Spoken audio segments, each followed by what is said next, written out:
Good morning, good morning. Time check 4:25 ng madaling araw. Ngayon po ay araw ng Sabado at mukhang maganda ang panahon, kaya tayo po ay natuloy mag-rides. Yan, kasama po natin ngayon ang ating mga tropa at tayo ay pupuntang muli sa Dingalan, Aurora. Daan muna tayo sa Shell at andito yung mga tropa natin. Dito ang ating meeting place.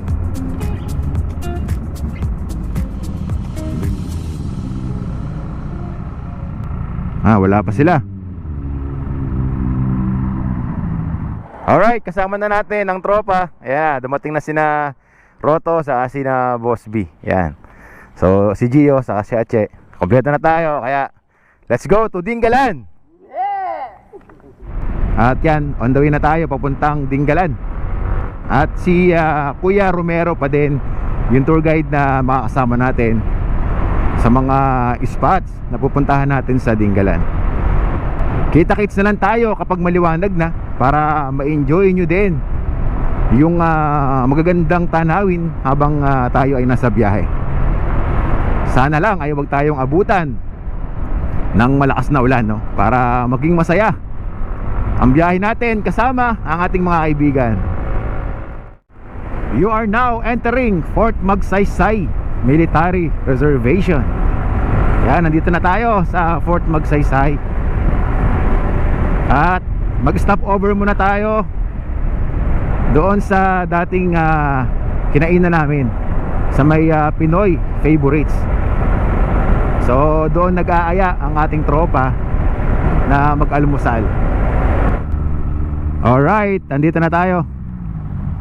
Tayo ay chichibog-chibog muna dito, no? At masarap yung pagkain dito sa Pinoy Favorites.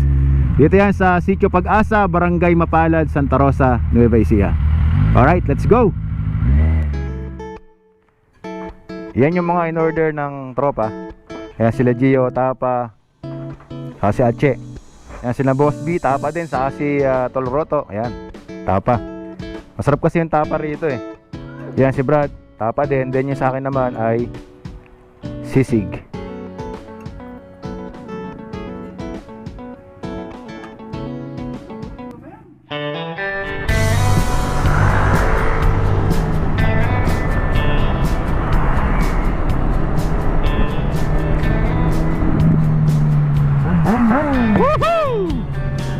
Alright. At ngayon ay papasok na tayo ng Laur. At nagsisimula na ding pumatak ang ulan. Yan, sigurado ang ating rides na ito ay maulan. Dahil hindi pa nga talaga totally sumisikat ang haring araw. Kaya siguro ay magiging limitado ang pagpupulipad natin ng drone. Kaya wala tayong masyadong error shots ngayon. Minsan ay maganda rin yung ma-experience natin na nagra-rides tayo habang umuulan. At lalong masaya yon kasi nga syempre kasama natin ang ating mga kaibigan. Alright, maligayang pagdating bayan ng Gabaldon, Nueva Ecija.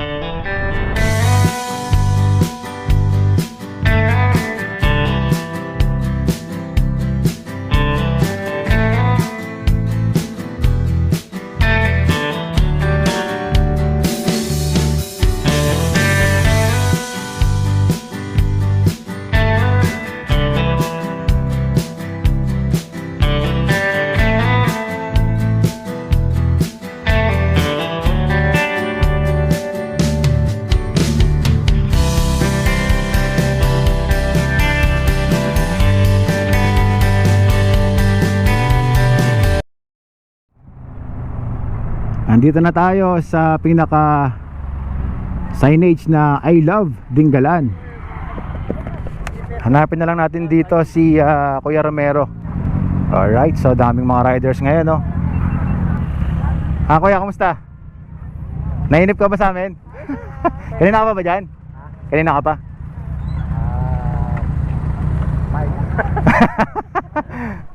So yun, dala na ni Brad yung mga requirements namin. At uulitin ko lang, no, yung mga hindi pa nakapanood ng unang vlog natin dito sa Dingalan. Ang Dingalan Aurora po ay open na sa Region 1 at Region 3. Pero sa NCR po ay hindi pa po pwedeng makapasok. Sa mga taga Region 1 at Region 3, ang kailangan nyo lang pong gawin ay magpabook po kayo 3 days before. Dahil po lahat ng mga turista na papasok dito sa Dingalan ay kailangan pong dumaan sa agency.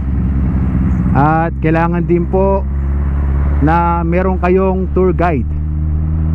Yan, kagaya namin, kasama namin ngayon si Kuya Romero, yung ating tour guide. At siya yung magga-guide sa atin dito sa mga gusto nating pasyalan sa loob ng Dingalan. Pero sa mga taga Bataan at Bulacan, yan, medyo mahigpit po sila sa ating mga probinsya. Kagaya ko po, kami po ay taga Bulacan. So kailangan po naming magbigay sa kanila ng requirements. At yung requirements na hinahanap nila, kailangan meron po kayong swab test or antigen, at pwede rin yung vaccine card. So kung meron po kayo alin sa tatlo dyan, ayun, makakapasok po kayo dito. Alright, so yan lang po yung mga kailangan ninyong gawin at mga kailangan ninyong dalin. Pwede na po tayong mamasyal at makita ang malaparaisong ganda ng bayan na ito.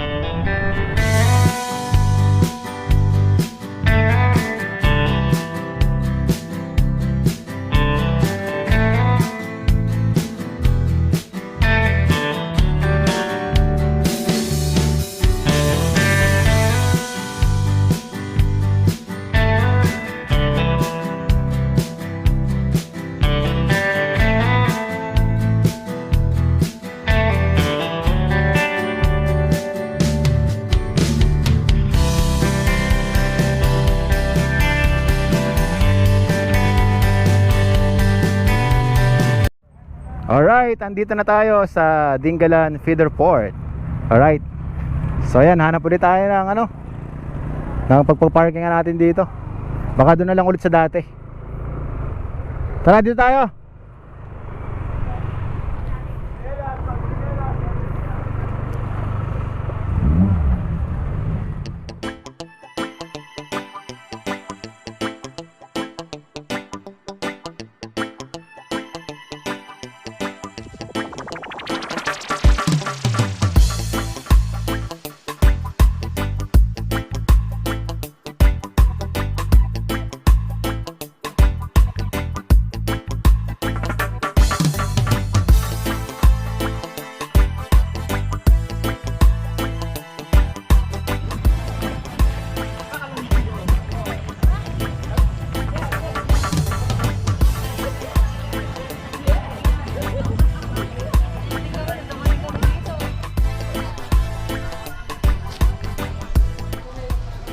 Ito, aarkila tayo ng pamana para magamit nating panghuli ng isda o kahit anumang pwedeng mahuli doon, no, sa pupuntahan natin.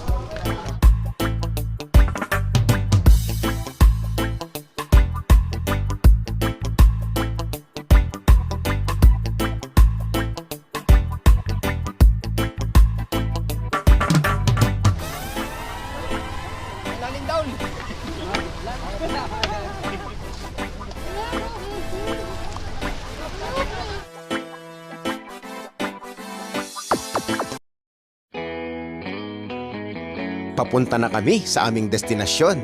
Kaya samahan nyo kaming maglakbay at pagmasdan ang mga magagandang tanawin na madadaanan natin. Samahan pa yan ng kulitan, katuwaan, kasama ang ating mga tropa.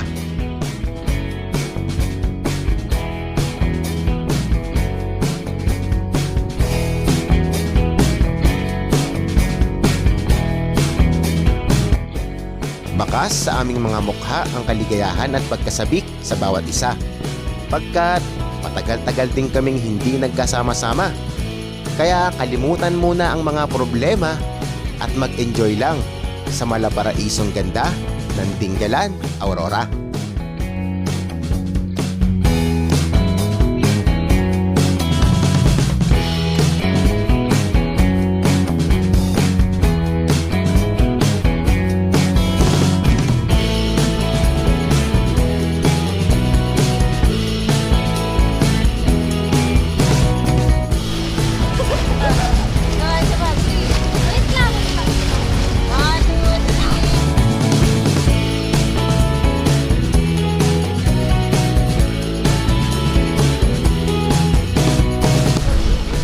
Grabe, sobrang ganda ng view dito. Woo! Napaka-solid! Meron pang waterfalls dun, oh. Shot. Alright. Napakaganda din. Naiiyak ko ngayon sa ganda eh. Iyak na yan, oh.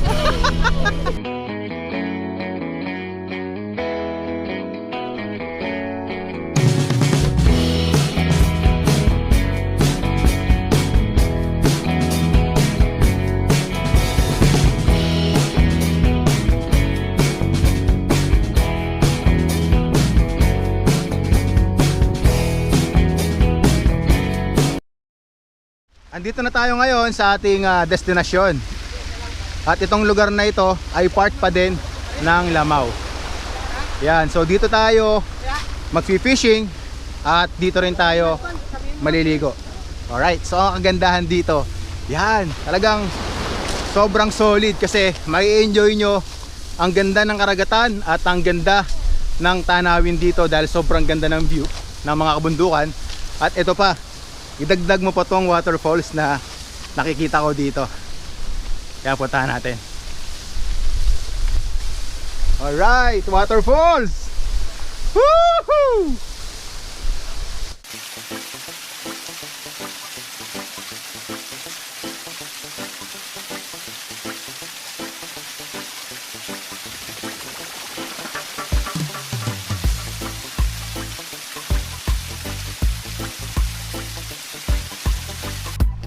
Nagsisimula na tayong manghuli ng isda. Ayun yung tour guide natin. Yan. Namimingwit siya. Sana may mahuli tayo. Yan yung mga tropa natin. Yan, nandun. Nag-start na rin silang manghuli ng isda gamit ang pana.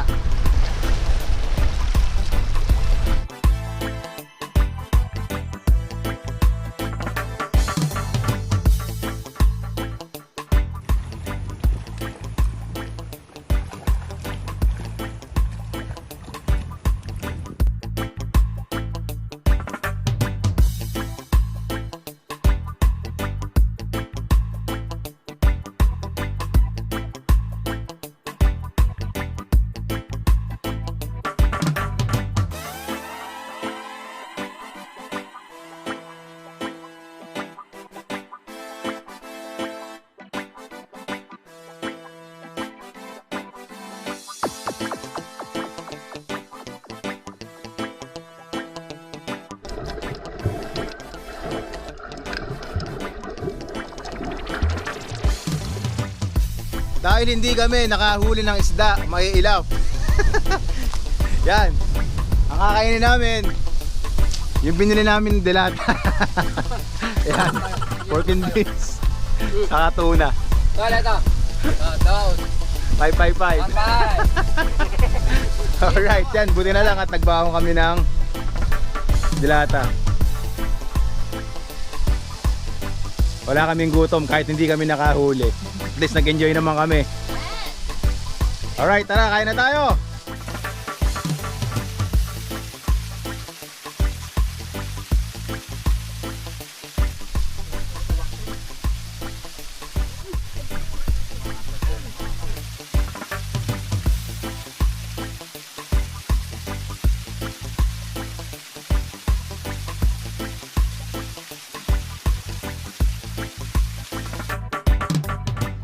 Hindi man kami pinalad na makahuli ng mga isda, mapalad naman kami dahil nasaksihan namin ang napakagandang kalikasan dito.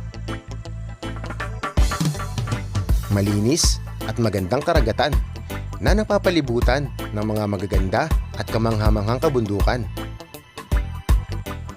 At meron ding waterfalls na pwede nating paliguan after nating mag-swimming sa karagatan. Kaya tara, sama-sama tayong magkasiyahan, magkulitan, kasama ang mga solid na tropa.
Iiwan namin ang malaparaisong ganda ng lugar na ito.